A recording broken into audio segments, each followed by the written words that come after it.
ये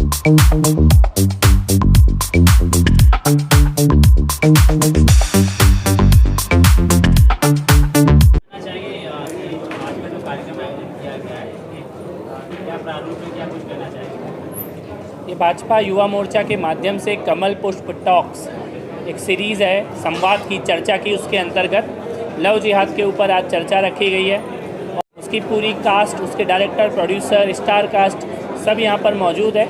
और भाजपा युवा मोर्चा ने ये शुरुआत की है महाराष्ट्र में, मुंबई में, कि लव जिहाद के विषय पर चर्चा हो, खुलकर संवाद हो और इसके बारे में एक जन जागरण हो समाज में।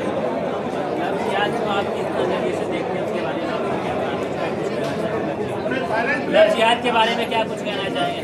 नहीं, लव जिहाद एक गंभीर समस्या है और समाज में बेटियों की सबसे गंभीर समस्याओं में से एक है लव जिहाद। केरल के हाई कोर्ट ने इसको स्वीकार किया है, उत्तर प्रदेश ने इसके बारे में कानून बनाया है। मोनिका अरोड़ा जी जो एडवोकेट हैं, उनकी एक पूरी किताब है जिसमें लव जिहाद के केसेस को डॉक्यूमेंट किया गया है।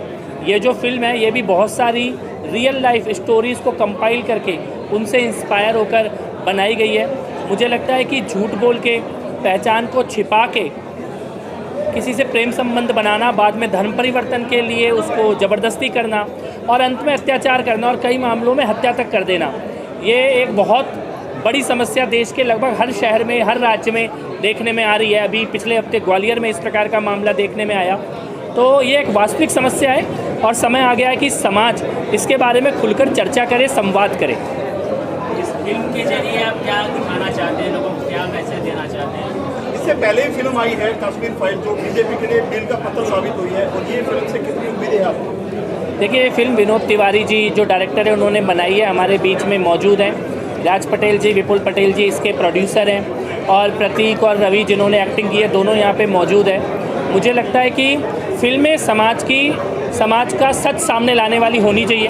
बॉलीवुड का एक इतिहास हो गया था फिल्मों को झूठ का एजेंडा बनाने का, झूठ को बेचने का, अब वो बदल रहा है। बदल इसलिए रहा है कि ऑडियंस भी बदल गई है। कश्मीर फाइल ने रिकॉर्ड तोड़ बिजनेस किया क्योंकि कश्मीर के बारे में जो झूठ बोला जाता था उसका सच अब देश को, दुनिया को पता लगा है। ये फिल्म भी मुझे लगता है कि उसी प्रकार से देश की जनता पसंद करेगी, देखेगी, क्योंकि हमारी बेटियों के ऊपर हो रहे बहुत बड़े अत्याचार जिसके बारे में दबी जुबान से चर्चा होती थी, अब खुल के लोग बात करेंगे और जानेंगे। सर, आपको लगता है फिल्म को रिलीज होने के जो हनुमान चालीसा जो पढ़ने वालों को तो डाल सकते हैं, क्या फिल्म को रिलीज होने देंगे, आपको लगता है? देखिए, सेंसर बोर्ड से ये फिल्म पास है और यूए सर्टिफिकेट है। 12 साल से ऊपर कोई भी लड़की लड़का इस फिल्म को देख सकता है, परिवार के साथ जाके देख सकते हैं। तो इस फिल्म के पास सारी अनुमति है। मुझे नहीं लगता कि इस देश में कोई भी राज्य सरकार इसको रोकेगी, और अगर कोई रोकता है तो उनसे हम पूछेंगे कि क्या आप हमारी डॉटर्स के खिलाफ हो, बेटियों के खिलाफ हो क्या, जो सच सामने लाने वाली इस फिल्म को रोकने की बात कर रहे हो। ये फिल्म कहाँ पे शूट हुई है, बात करें इसके फिल्म के बारे में? आई थिंक डायरेक्टर साहब बैठे हैं, वो डिटेल में इस बारे में बताएंगे। क्या कहना चाहेंगे फिल्म को लेकर? पहले तो मैं आपके सवाल का खंडन करता हूँ कि कश्मीर फाइल से बीजेपी को फ़ायदा मिला था।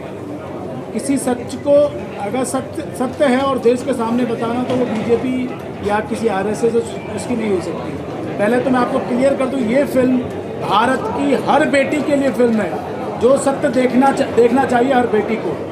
कश्मीर फाइल क्या था? कश्मीर फाइल हमारा अतीत था जो हमसे छुपाया गया, और द कन्वर्जन वर्तमान है, जो वर्तमान में जो चर्चा नहीं करना चाहते हैं। लव जिहाद आज से कुछ दिन पहले हम चर्चा नहीं करना चाहते थे, जबकि ये किसी हमारा शब्द नहीं है, कोर्ट का दिया हुआ शब्द है, तो इसको आप किसी पार्टी से जोड़ के ना देखें। दूसरी बात, बेटी बेटी होती है, उसका कोई धर्म या मजहब नहीं होता। मैं कह रहा हूँ हिंदुस्तान की हर बेटी को, हर धर्म की, हर मजहब की बेटी को ये फिल्म देखनी चाहिए। क्या कश्मीर में इसको लॉन्च करेंगे? कश्मीर में भी करेंगे भाई साहब, हिंदुस्तान के साथ साथ पूरे विश्व में लॉन्च हो रही है।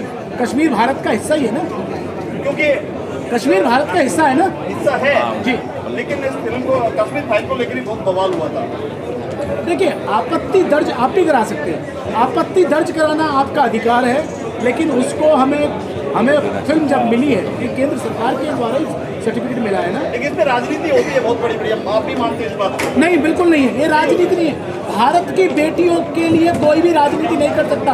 और मैं आपके माध्यम से आह्वान करता हूँ, जो विपक्ष के लोग हैं, किसी भी पार्टी के लोग हैं, वो सामने आए और इस फिल्म को दिखाएं कि ये पार्टी की फिल्म नहीं है। आप क्या कहना चाहेंगे?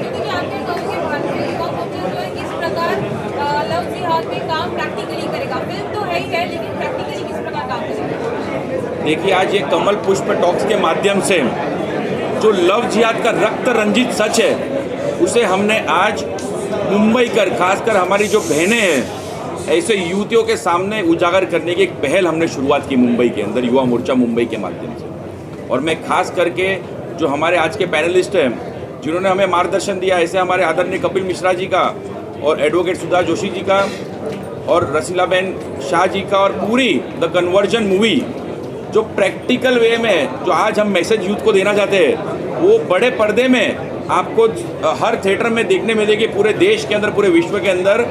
तो ऐसी पूरी टीम को मैं आज इस मंच के माध्यम से मैं उनको अभिनंदन करना चाहता हूँ, आप सभी मीडिया कर्मियों के माध्यम से, कि इन्होंने जो देश का सच है, जो कहीं ना कहीं छुपाया जाता है हमेशा, वो सच को हर युवा के सामने, देशवासियों के सामने उजागर करने की पहल की है इस मूवी के माध्यम से, इस फिल्म के माध्यम से।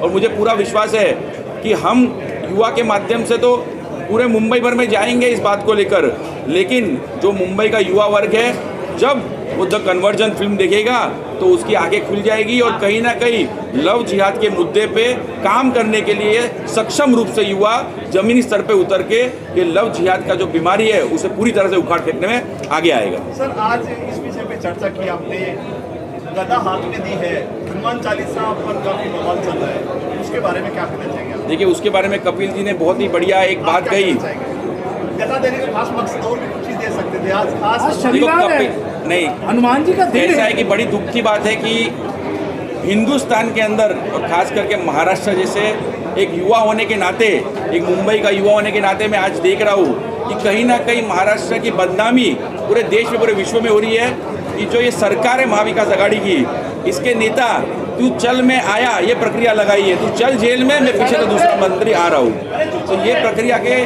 चलते हुए भी बेशर्मों की तरह हनुमान चालीसा जब कोई जनप्रतिनिधि पढ़ने की बात करते हैं तो उसे किस तरीके से झूठे आरोपों के साथ फंसाया जा रहा है। तो जो बबलू शेख नामक जो एक मुख्यमंत्री महाराष्ट्र में सरकार चला रहा है, ऐसे कपिल मिश्रा जी ने कहा, मैं इसकी पूरी तरह से सहमत हूँ इस बात से लेकर। और कहीं ना कहीं बबलू शेख को घर बैठाने का काम ये महाराष्ट्र की जनता करेगी आने वाले दिनों में, ये मैं बताना चाहता हूँ। सर, आप नवनीत राणा के बारे में क्या कहना चाहेंगे? कहीं ना कहीं मैं एक चीज़ कहना चाहता हूँ, गदा ली है तो बोलना तो मैं एक चीज़ ये कहना चाहता हूँ कि एक लव जिहाद महाराष्ट्र की जनता के साथ भी हुआ है। पहले तिलक कलावा दिखाना और बाद में पूजा भी ना करने देना, जैसा लव जिहाद में होता है। इस फिल्म में एक खलनायक है बबलू शेख, वो पहले हिंदू का रूप धर के प्यार में फंसाता है और शादी होने के बाद उसको पूजा भी नहीं करने देता, अत्याचार करता है। ऐसा लग रहा है कि पूरे महाराष्ट्र की जनता एक हिंदू बेटी है और उसके साथ सत्ता के रूप में लव जिहाद कर दिया गया। अभी हनुमान चालीसा करने से भी रोका जा रहा है। तो फिल्म में जो खलनायक है बबलू शेख, मुझे लगता है कि महाराष्ट्र में भी ऐसा कोई बबलू शेख है। सर, क्या इससे क्या राहत मिलेगी नवनीत और उसको बात करें? बजरंग बली उनके साथ है। बीजेपी के खिलाफ मुस्लिम समाज ऐसा कुछ होने वाला है, ऐसा आपको लगता है? ये सारी चीज़ों को लेकर क्योंकि उसी टॉपिक पे बात हो रही है, मुस्लिम समाज के खिलाफ है। नहीं, मुस्लिम समाज के खिलाफ बात नहीं हो रही है। फिल्म लव जिहाद करने वालों के खिलाफ है। कोई झूठी पहचान बता के शादी करे, बाद में धर्म परिवर्तन करने का दबाव डाले, बाद में बेटी की हत्या तक कर दे, अत्याचार करे, उनके खिलाफ है। तो जो विरोध करे तो क्या वो बोल रहा है कि वही करता है? ऐसा क्या? तो किसी समाज की, जो अभी विनोद जी ने बोला, देश की हर बेटी को देखना जरूरी है, और जिसके घर में लव जिहाद हो रहा है उसकी भी कोई बहन होगी, उसको भी देखना जरूरी है। बचाने की जिम्मेदारी तो हर लड़की की, हर लड़के की होगी। Thank you sir.